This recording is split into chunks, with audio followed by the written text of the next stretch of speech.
Good morning, good afternoon, good evening, depending where you're joining us from. Um, I have Alex today with me. He is a wiser partner. They have been working with us for a while, and he's got some cool stories to tell. And he's a very interesting person in terms of looking at problems, finding solutions, and I thought it would be a really cool thing to bring him on today and talk to him. So, Alex, I will let you introduce yourself. I have a few questions, and yeah, he's got like really cool things that he's been doing. So, stay around and yeah, Alex, I'll let you sort of introduce yourself. So, go ahead. Yeah, well, uh, my name is Alex Poradek. Work in we've worked with all sorts of stuff. We're more of a solutions company, but we've done everything from IT and cybersecurity. Cybersecurity is where we got our start, and we've worked with obviously a lot of AI, like everybody else in the tech space, right? And then we started incorporating robotics into some of this. We are waiting for some more of the bipedals to come out because those are pretty cool. And then I guess you could say we just try to solve problems that either they know they have or they don't know they have. Yeah. How long have you been around? When This did is you we're start going the on. company? How long was like how long ago? Roughly. We are going on 6 years in June. Okay. Okay. And what got you like yeah, what triggered that? What did Well, you see in the market? funny enough, the first company we started with my brother and other people, and that was we had to deal with tech, and it was a manufacturing company in the oil field, and there was we dealt with Sage and all those kind of things, everything in between, and I was the one that ended up always getting stuck dealing with it because yeah, I mean, that was just one of the things that I've always enjoyed doing is the tech side of things. Um, that was I got to see all the hassles that everybody else has to go through, right? And I sat there and thinking, well, there's got to be better ways to go through this. So I figured the next company I start is going to be starting solving those problems that I had with the last one. And then we started with a lot of software and cybersecurity in the beginning, and then we started getting some IT because there was areas where we noticed we could use our skills from cybersecurity. We did have to learn the gap of maintenance, but with like anything, you overcome it.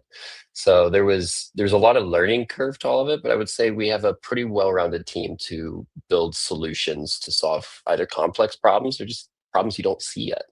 Yeah.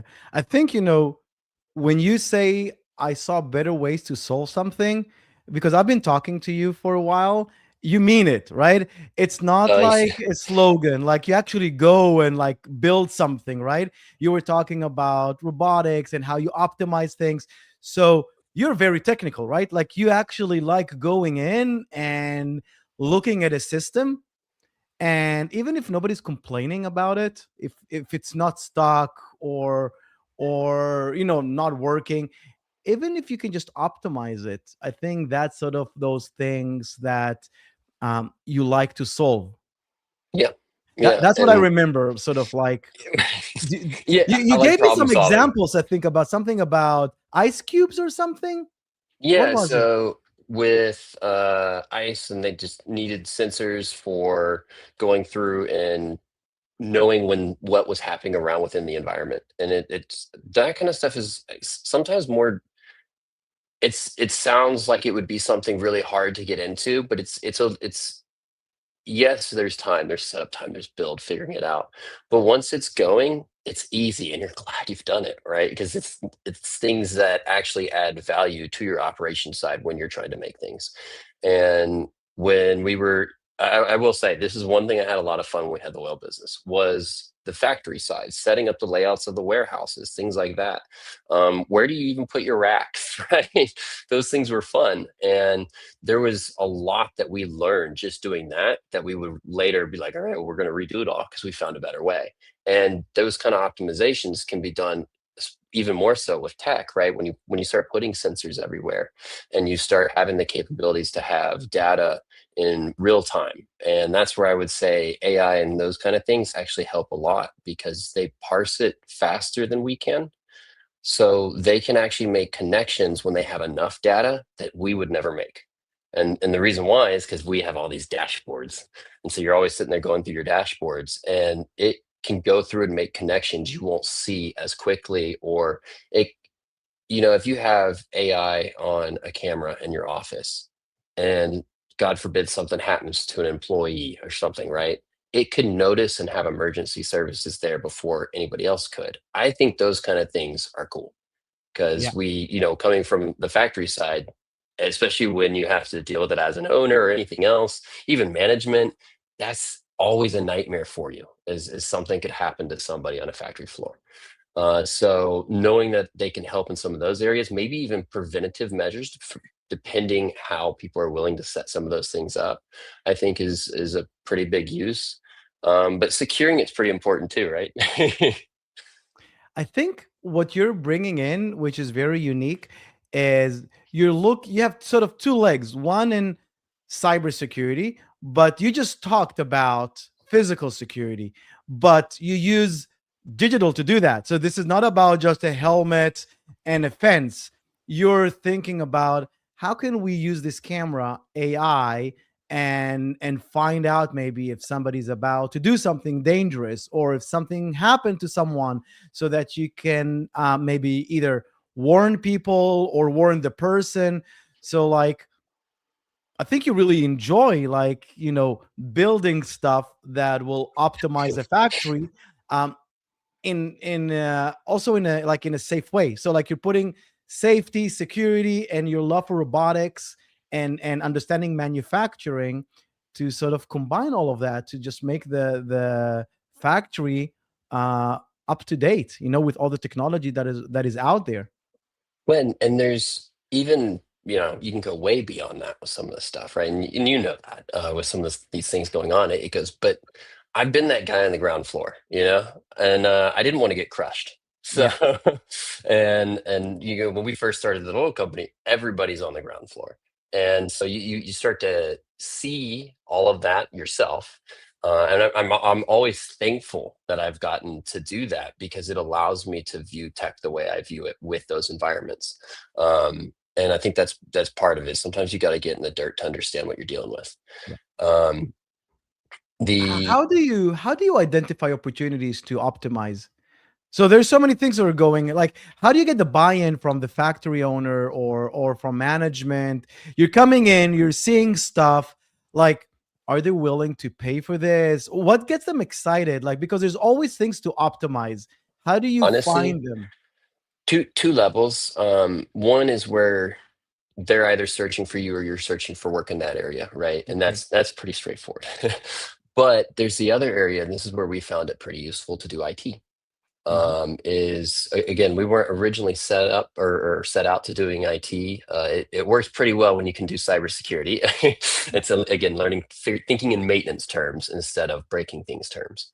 Um, so once we learned that, we realized, wow, you get to see so much of their environment every day if you just take the time to pay attention for them because we understand the tech. And then one of the things we are always doing is trying to stay up with the latest and greatest. And that's everything from hardware to software, right? What's happening in the world. I can't say we're perfect at it. Everybody tries to do it, right? But we definitely are a little more driven to do it because then we can apply it much quicker. And so when if we're already in their environment doing work with something else, we like to just take the time to see what else is there. And sometimes it's walking around and noticing how employees just click on the computer. And then I'll see, like, man, that took 14 clicks to do something like that. That seems like way too many. Now I know to ask about it. Or maybe I stand around just a little bit more to observe, or I'll ask them to, because that's sometimes it all depends on everybody's environment. Some just let me just go in there and be like, Alex, we trust you. Figure it out for us. But on others, it depends, right? And so we work with everybody very, very well, adaptable, I guess you could say. But my favorite way, like, imagine you have a person that you could optimize what they're doing so that way they could free up their time to do more productivity instead of tedious stuff. Mhm. Um, is just sit with them, walk me through it, let me see everything. And that really allows you to jump in their shoes, which is pretty important. Okay, so I understand how you do it. How do you find other people like you? Like, Oh, this is because I've been talking to so many uh, IT people and security people. You're talking about a mindset. Like, yes. somebody, first of all, you need to have time to do that. Like, most of the IT and security people that I talk to, they are overwhelmed with work anyways. They have so many projects. Like, who has time to sit behind someone and see how many clicks they do and come and optimize it? So are you sort of like limiting the amount of customers you work with to have that time to do this, or like, and how do you No. find other people like you that understand this, like, because it's a mindset? How do you hire people like that? So I guess that's where, we already had a lot of expertise of with everybody we have around us in automation and some of these other things, right? So I'll admit, since we started IT since day one, because we realized the benefit, right? We realized we could pretty much automate most of it. So we did. I mean, it's all scripting, right? You Internally, PowerShell, you mean in everything your own else. Yeah, business? yeah. Okay. And then we do this with customers too. I mean, that's why it doesn't take us as long to do some things because we all share scripts. We've got all this stuff going on internally to build our own little databases. That's what you do to be quicker. I mean, that's what programmers do. That's what hackers do. They're cybersecurity.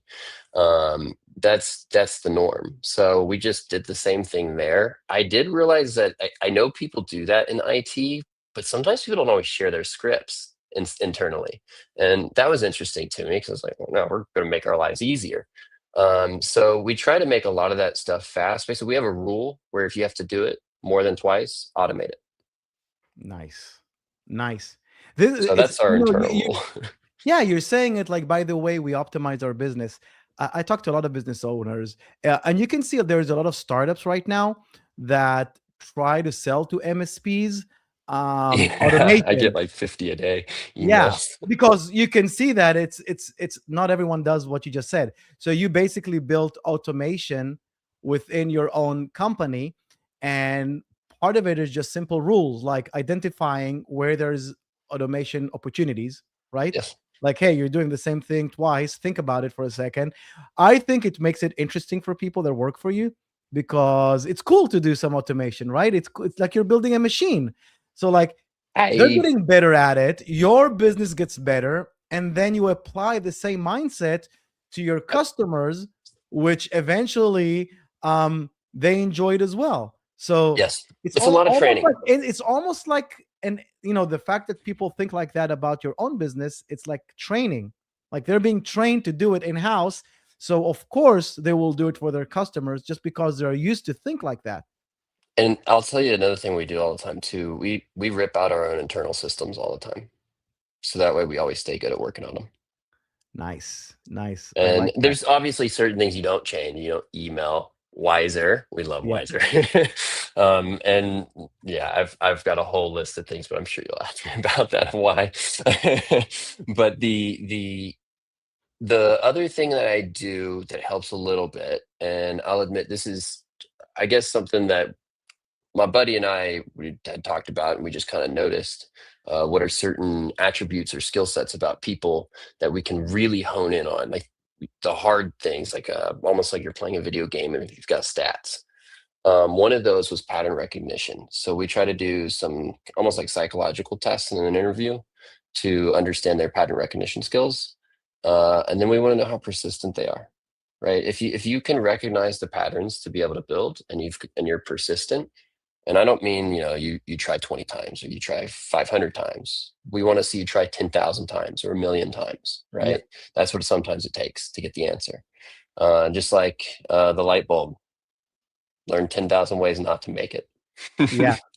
So that's kind of our approach to a lot of these things when we're diving into the new stuff, which is fun. So, and we're always doing a lot of that, where we're always, let's dive into something we don't know. Um, but you do have to find, you're right, the right people that want to do that. And we found that those two attributes make it a bit easier. And then the rest is just up to training. I mean, we have taken people that have almost no no knowledge that you would expect to see in IT, cybersecurity software, anything like that. And now I will say they are very well rounded, and then they start to choose the path they like to go within tech, right? So we try to give them a really good base, so that way they can build anywhere they want. And like me, you can probably tell I love hardware and I love automating things. So those two things together, which obviously that brings in AI, that's where I love things. I've got other people that well, they really like the cybersecurity side the most. Like, and I love that part as well, but I like it from a hardware perspective. Whereas my buddy, he's sitting there trying to find backdoors, or he's coming up with all the new social engineering tricks. He's very good. Yeah. So it is dependent on who we find, but once we kind of find just the right attributes, then yeah, they just have fun. And honestly, we don't have high turnover either with that, right? Because we give them an environment where they can kind of set free and build. So every day is some kind of new. And don't get me wrong, we have tedious days and work and everything else, but I like showing up and enjoying work. Yeah, you So still have tickets, right? I don't know. yeah. What do you do with people like, I need to reset my password? Like, there's a lot of repeatable, like, tickets. Can you automate some of this stuff? Like, did you implement Yeah, tools for yeah. that, or We did like on our side. self-serve? Like, hey, this is how you do it on your own. Well, sometimes self-serve. It depends, because Okay. depending who they use, sometimes some companies charge extra for self-serve, and they may not want to Okay. pay for that, et cetera, right? But sometimes it was just a script, depending on the environment that we could go in, and we could just then execute, and then it would take care of it. Again, through a system. There's doors and traps in the way, so that way there's. But for the most part, I would say probably half of people had where they could go and take care of themselves in some sort of fashion. We could set it up for them so they could have that. But the rest of them, we were doing it ourselves, and a password reset would take like, I don't know, 10 seconds. So this leads me to, which also, first of all, I understand why you have built what we're going to talk about now, which leads me to the second question. And again, you can reveal as much as you want, but I know that you're working on something exciting, which has to do, like, I can see where it was born. It was born out of necessity for your own business as well, if I had to guess. um, do you want to talk about it a little bit? How you used AI to optimize a few things, and if I Yeah, understand correctly, you're productizing it, right? It's not going to be just a service. You're looking to, like, offer it as a product to other companies. Again, yeah, up to because you how we, much you want to reveal. I know that it's still early days, but I can tell you guys it's really cool. yeah, it's there. You're right. I can't say everything yet, Yeah. but it is the point of it was to. Well, it started out with our own painstaking problems, right? And I'll admit, I was doing all of it through terminal. I mean, if you're Yeah. able to do it and just do it through terminal, it's faster, right? Yeah. So we built it all out through terminal internally. Um, and we had been using it and automating things. And then we actually were like, okay, because at first it's more of, think of it not AI, but automation. Hmm. So it's easier to do security on that. I mean, it's already standards in place. But then we wanted to start doing more with it and bring in AI for the data side and start plugging more things in. And that's where we started getting some cool stuff. So I know everybody's seen the open claw and all that Yeah. going on. We had built a framework on top of Olama 3.5 years ago that did that. Now I'll admit, why would we not? Because I actually had people ask me, why wouldn't you put it out? Well, from cybersecurity background, like things that we have there, right? Uh, it scared me. I mean, the access I just gave it to my own computer and network, and also, yeah, because when we first set it up, it was so easy to hack them. It was very scary. Now I'm sure they're doing a lot more on the OpenClaw side. Hmm. I don't have all those answers there for them, but for ours was scary. It scared me. So I knew I had a lot of work ahead of me because I wanted to use this at enterprise. And I'm like, well, heck, if I go ahead and use it at enterprise, we might as well as go get it ready for government and air gapped too, right? Yeah. So that became our focus, which there was a lot to learn, things I still didn't know, or tricks I had to try to figure out with databases. You know, then there's other things that we've done internally that are actually kind of weird for routing everything. And that's where I can't say much more, of course, but those all led us to figure out how to start securing instead of thinking of having AI just solve your problem, right? Just asking one AI to solve your problem. They know a lot of stuff, right? Like they know about a lot of, they're trained on Yeah. tons and tons of parameters. So sometimes when someone asks it a question, they asked too general of a question, they didn't realize it. So knowing the right way to talk to them to bring that out is actually, I'm starting to see, is like a skill set amongst people. Some people are way better at using it as a tool, whereas other people are trying to use it to just do their work for them. So what we've built is a system that tries to do that. It allows you to talk to it like you want to, and it do the work for you like you want it to, instead of it being an LLM, because it needs to go on a framework or a system that can start to talk to everything around it. But the other big problem is, because when we were testing this throughout the years, you can try and build a system that way and then just plug like Claude or OpenAI stuff into it, right? It's not going to be fast. So then you got to make it fast. And then when we started doing that, we realized, oh my gosh, we're also kind of optimizing the token usage on this too. So you don't spend as much tokens if you want to use one of those. Now you can also use a local, your own LLM with this. And we do have one like built into it just sitting there right now. And we are building our own neural nets from the ground up and making some of our So own real who small are, ones. is the customer, is a potential customer going to be other MSPs or MSSPs? Or I know that you can probably say all of them, but like if you had a, who would you think that would be the optimal customer for this? MSPs and MSSPs, or just companies, just I would say regular companies. organizations? The ones that maybe would see like the absolute most benefit would probably be manufacturing, because have, there's still more to build out, of course, in certain areas, but right now you can start sticking it on your machines and other things, and it attaches to our system, which has a hive mind and intelligence built in, so it can learn from each other. And so the longer it's on, the smarter it gets within your organization. It will start to notice data metrics that you didn't know existed, right? Like it can detect things happening. It will be able to correlate when you're having a shipping issue to something else that was happening on the maintenance side. And it'll be able to pinpoint that pretty accurately. So that was, again, what did we deal with in manufacturing? Logistics. And that's what kind of led me down all these different rabbit holes, is I'm the guy that dealt with the logistics for the company. And that was, well, you don't realize how much of a nightmare it can be until you do So it. if I have to sort of dumb it down, correct me if I'm wrong, because this is sort of what I understand. Um, it doesn't necessarily get rid of people, right? No, But that's if something I you don't. had, for example, if you had good ideas and you had a writer block, ChatGPT could help you, right? It can help Yeah, you write something. So if you're in security and there's a lot of data, you don't know where all the data is. You're not always sure what the data means. If you knew, you would probably take actions, but sometimes you just don't know.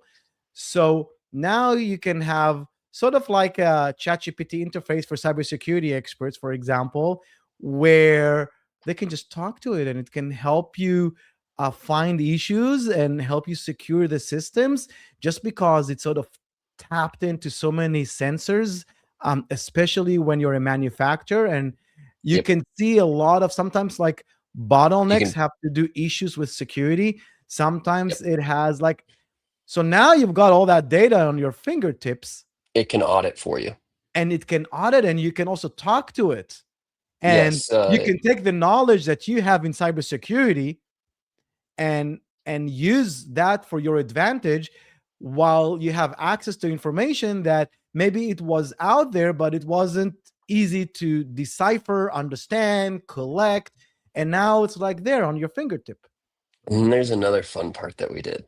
Because again, cybersecurity side, right? So all these different things that either I've learned about or other people in our company have. And I'll admit, one lucky thing I've had in life is I've gotten to do a lot of cool stuff for work, I guess you could say. I mean, maybe Yeah. that's the best way to say that, right? So I've gotten to wear a lot of different hats, and that's really helped me see a lot more of the world, which to me Hmm. is the fun part, right? You want to build cool stuff, you got to go out in the world, you got to see it. That's why Newton sat under an apple tree, right? So the I would say one of the cooler aspects that you could start to do with this is, well, if you just put it on, it's also all local, right? I don't want the data. Yeah, Keep your data for your business. Keep it yeah, safe. But you can build in all sorts of different plugins, and even in the future, if we don't even have it yet, it's something that can be added in very easily, right? And those things then can train the system or add more to it. And again, as it stays in there, it gets smarter within your systems, can help yeah, you more. Everything is sandboxed like crazy. yeah, Everything. Granular controls out the wazoo. Right. Every rule permission everywhere. That was very like that's built and set up from the start, because you have to have that. yeah. And that's not just on the user side, it's on the AI side too. I And then love that. the big fun thing that I had, back to the cybersecurity, where I was like, where can we have fun with this? If this is everywhere, how can I stop a hacker? And then that's when I realized, well, what's the whole game when you start getting hit? Speed. Speed is king. So we then focused on creating internal routes for it, where it doesn't actually have to rely on the LLM you use. And it right now in testing, we're getting it going. If an LLM and I mean like even our own or anything, I'm not hating on Yeah, any of the LLMs. This is more of like an internal a way of thinking of doing this, right? Um, Ours are able to complete the task or whatever it is in zero point 0.1 milliseconds, wow. whereas the LLMs are taking the shortest 8 seconds. Yeah, no, that's So in cybersecurity. That can be a a big. You can achieve a lot in computers in 8 seconds. yeah, yeah, yeah, exactly. Somebody asks here. Would you say organization leans more to agile or waterfall from a development standpoint? Mm, Yeah, that's a. I think it's sort of. I don't know. Like I think. Okay, I'll let you answer. Then I'll sort of. I think maybe agile. Yeah. I, Um, we're just, I guess, what makes it hard for us to say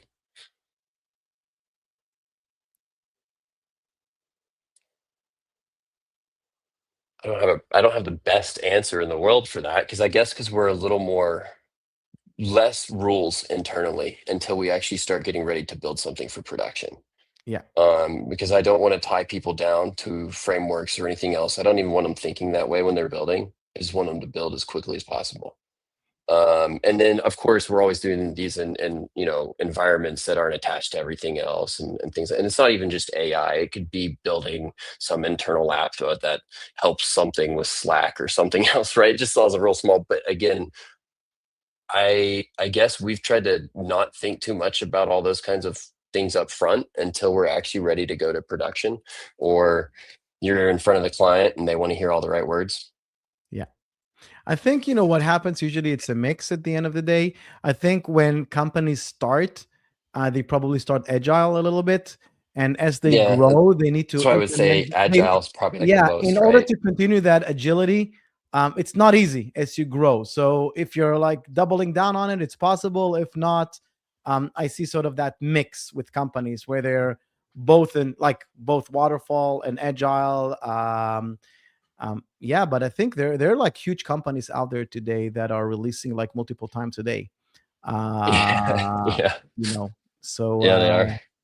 But no, yeah, we just try to have as much fun with it as we can, because if I always ask them to start thinking of things in those terms, instead of just like, we don't even talk about it internally until it yeah, gets to where it needs to be real in front of a client. And then really we just gauge it off the client. They normally pretty much are going to tell us if we're going to be doing waterfall or agile. yeah. That's what I love about startups, by the way. Like I've been a serial entrepreneur, and I just love the beginning. I There's no love the red tape. beginning. Yeah, I love the sort of figuring out the product market fit, building fast. As you grow, you start to slow down, unfortunately, but it is what it is. That it Yeah. makes sense as you grow because you have a backlog, you've got a lot of customers with feature requests, with bugs, with support tickets. So you just, it just takes you just can't do whatever you want anymore. So No, no. I think it's The really. starting is way more fun. Oh And yeah, so yeah, I'll admit I've tried to build some of that in to keep a lot of that going because I know that our employees have more fun that way. yeah, And I mean, I've been an employee before. I like to have fun. And if yeah. I can find a place where I can stay and work and everything's kind of very goes well, then yeah, why And you not? have And also multiple customers with multiple needs, so that sort of keeps you like, hey, this is a new project, a new startup, a new sort of ways of doing things. So it always keeps you interested. So in terms of this thing that you're working on, when are you going to launch it? Is it uh something soon, or is it still in soon. works, or There's still, well, as you can soon in imagine, the world of AI can be tomorrow, So I know. what Yeah. is soon? We're trying to think in days of within hopefully a few weeks Okay. under that. And Maybe days within a are few you weeks. looking to um have this as almost like a different company, like a product, or it's going to be part of your services?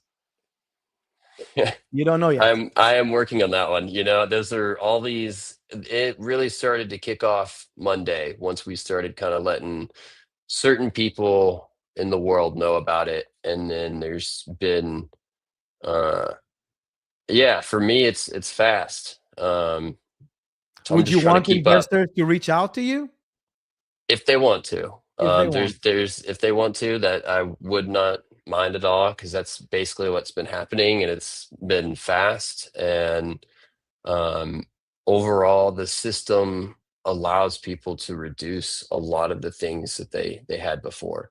It also makes it where you don't have to spend all your time in front of the computer. And you know what? I think as much as I love tech, I still love getting out in the world to figure out how to build things for it. Yeah. And that I think would help people even more, where they could spend less time in front of this computer and actually go, participate with everybody else. That sounds more fun to me. Cool. Last question. So we spoke about a lot of things. How does Wiser fit in, if at all? Like, because we're Oh, working together, right? Everything we said right now, perfect. That's in. yeah. How does ev- it fit in? How does the human fits in into all this automation? Well, so you're still going to have some of the same issues in cybersecurity with some of these. Like, you can have it where they touch some of the systems less, so maybe you actually might reduce some of your footprints, which is Mhm. nice, right? I like to hear that. Yeah.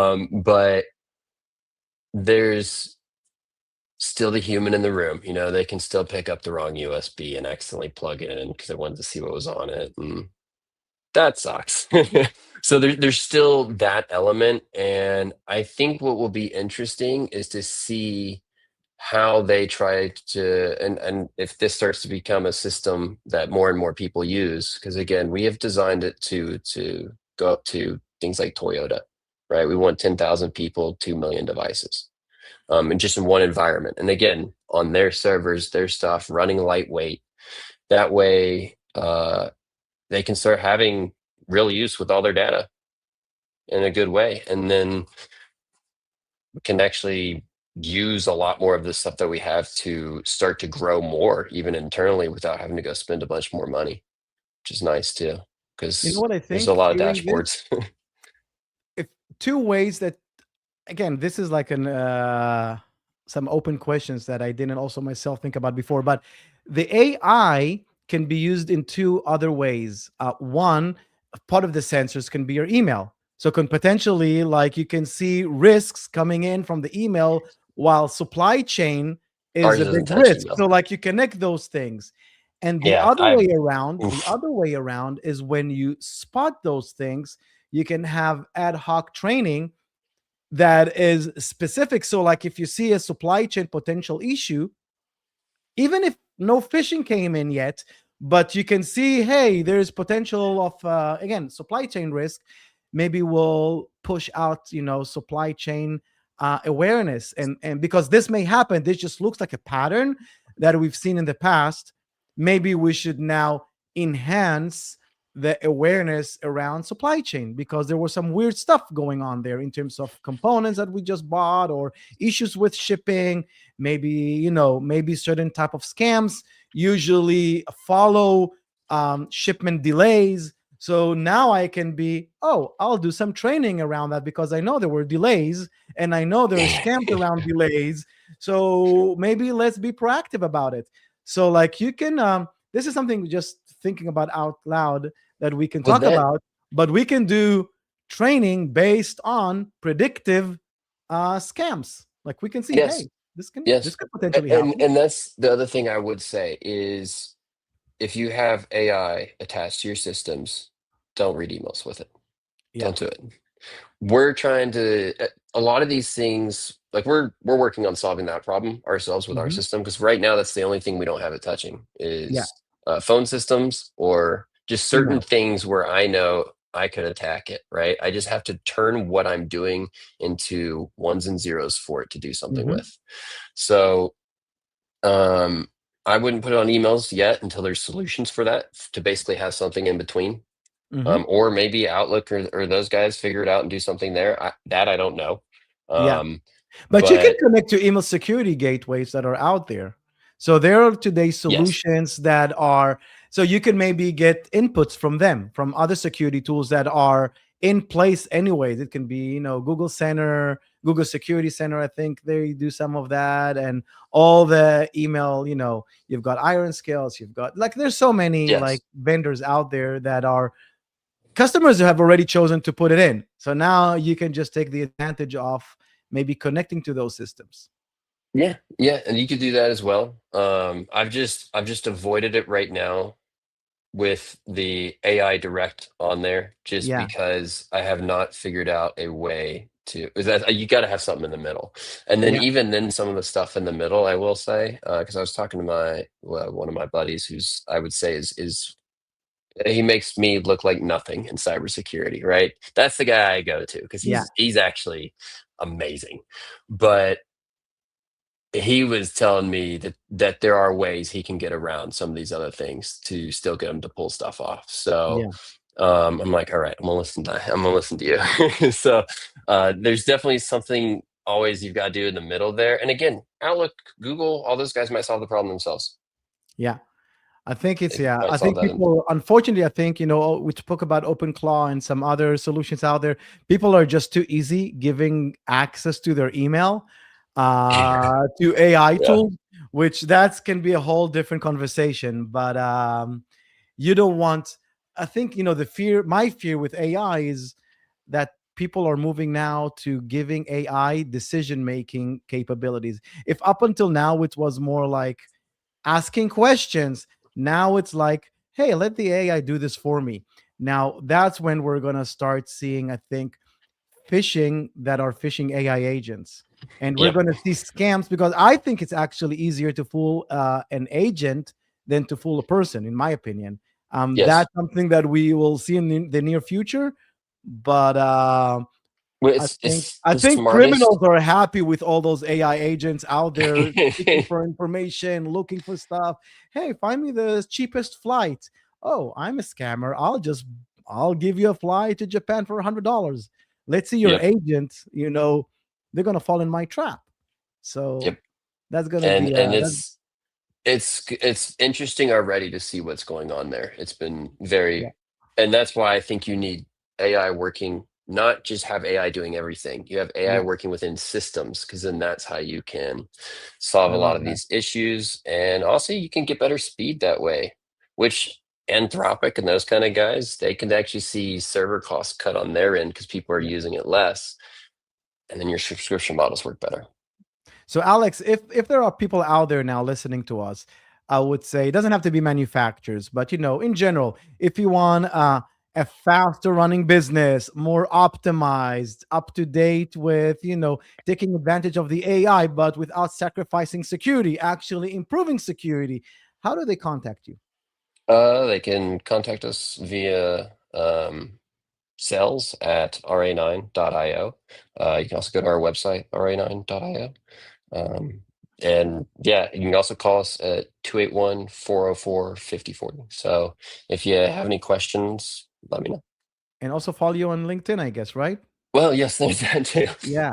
Well, I'll admit I'm sometimes a forgetful LinkedIn person, but that's yeah. I do try to always remember it. yeah.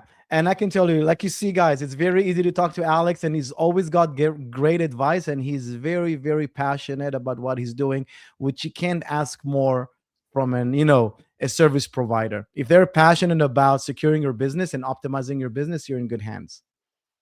Cool. I do appreciate it. So thank you very much. It was great talking to you. And yeah, we'll continue talking offline. Yeah, thank you so much. Thank you for having Okay. me.